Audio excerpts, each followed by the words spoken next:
This episode is sponsored by NordVPN. Get the best deal around at nordvpn.com/forge. Welcome back to the workshop. Great to have you here. Today I want to try and forge a four-bladed axe. Four-bladed axes were taking over the internet a few months ago. People were cutting axes and welding them onto other axes to hopefully split wood twice as efficiently.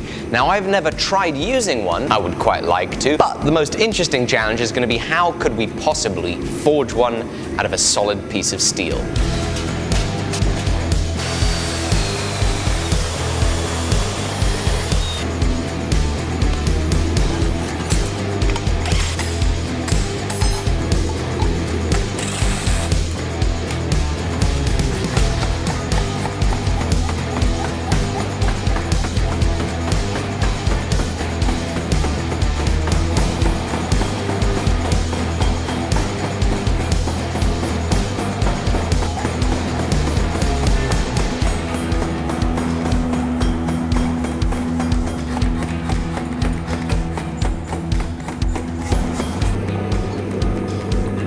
Alright, so this is the moment of truth where we get to put the dies that we made yesterday to the test.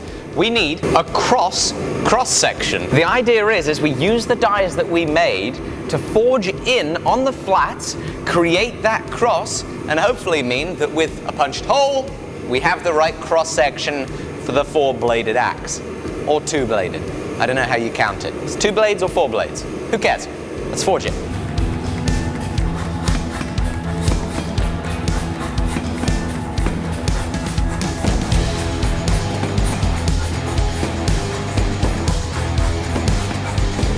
How cool does that look?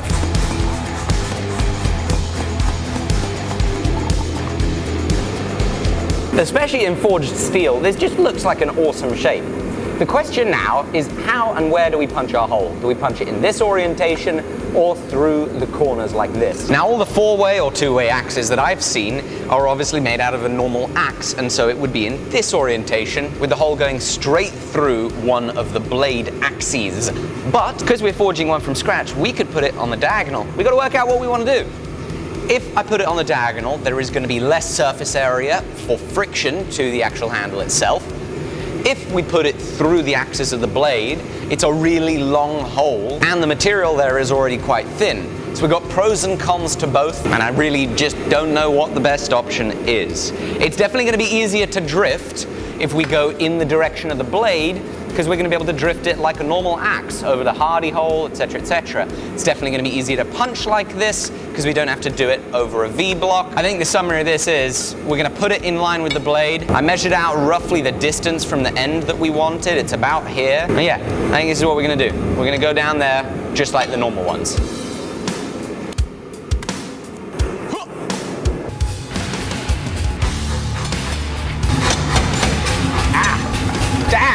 This is difficult. I'm already shooting the punch off the wrong direction. Ah, no! So offline. This is tough.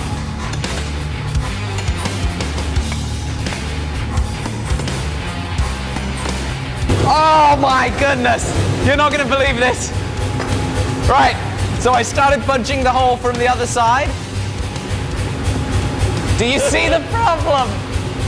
Do you see the problem? How can I be so stupid?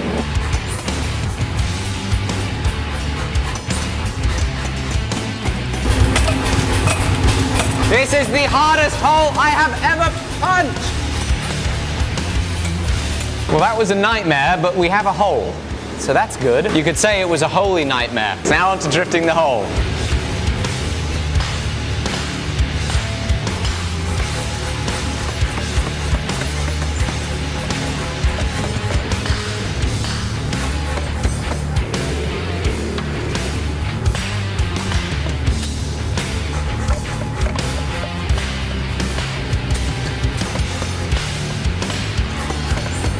So as you can see, we've opened up our holes a good bit. They're quite large. This is getting to be appropriate for an axe. The cheeks have had a little drawing down done to them, which is nice. And as a result of drawing out the cheeks, we have a nice taper on the backside. It looks quite attractive. We will conveniently not talk about our little birthmark. Now what I want to do now is begin the forging of the blades, and I think the way to do that is again with the V dies. If we forge it all in on the diagonal, I do think it's going to still widen everything out and begin tapering down, but also widening for the blades.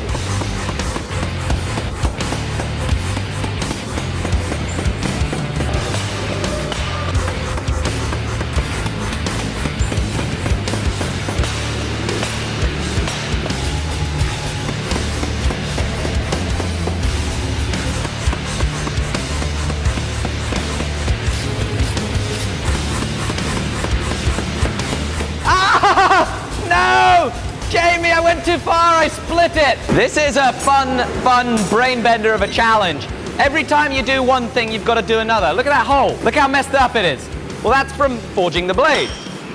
But I can't forge the blades without messing up the hole. So it's constantly back and forth, in the hole, out the hole, in one hole, in the next. Forge out the blades.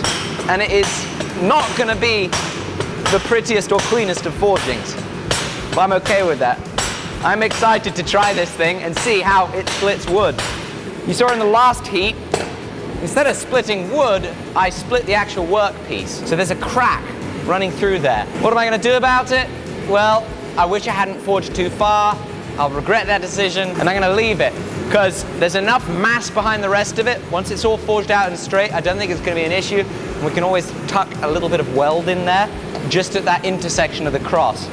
It is a shame because I wanted this to be a one-piece, four-way or two-way axe. And it takes away a little bit of the excitement if the blade doesn't have this perfect cross to it. But hey-ho, we do what we can, and that's about it. Back to forging the blade. Now we've drifted the hole.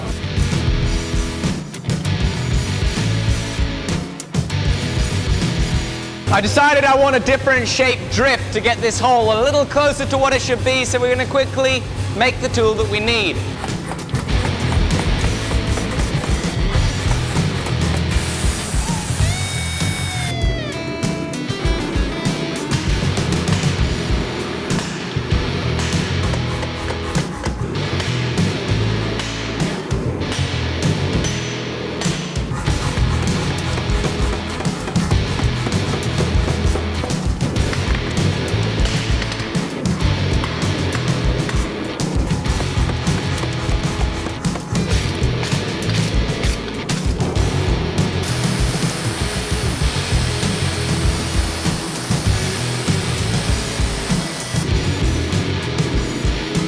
All right, we've got it forged. It's now on to grinding, heat treating, and handling.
I'd hoped this thing would have ended up just a little bit heavier, but it works. It splits wood, and a decent proportion of the time it splits 4 pieces. Just needs a little bit more mass to really do the job that it's designed to do.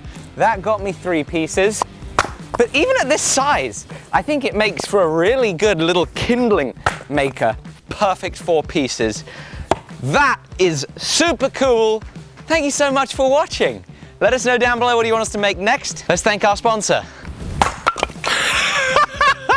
Once again, this episode is sponsored by NordVPN. It's a virtual private network, meaning they act as an intermediary between you and the websites you browse, encrypting the data that goes back and forth between you and their 5,400 plus servers all over the world, to mean that your internet service providers, the country in which you're based, or a hacker with malicious intentions isn't going to be able to access the data that you're sending back and forth. Now, they've recently rolled out threat protection, which brings your cybersecurity to a whole nother level. Once it's on, it protects you from malicious sites, downloads trackers, and intrusive ads, and it's always on the lookout even when you're not connected to a VPN. Now, on our recent travels around the world, I really enjoyed the security benefits, knowing that my data was encrypted anytime that I was on a public Wi-Fi network, but I also really appreciated being able to access UK sites as if I was a UK computer while I was in the US. And this is thanks to their handy-dandy app for iOS, Mac, Android, and PC, which allows you to switch countries that the websites that you browse think you're browsing from. They've got a strict no-logs policy. They're not collecting, storing, sharing, or selling any of your data ever, and they have a 30-day money-back guarantee, so give it a shot by going to nordvpn.com/forge, where you're going to get a huge discount on a 2-year plan, and you'll get an extra month for free. You supporting them helps support this channel. I'm extremely grateful for their sponsorship. I'm grateful for you watching. Please don't forget to go check out the Alec Steele Co. We would love to sell you your new favorite pair of work trousers. Thank you very much. Bye-bye.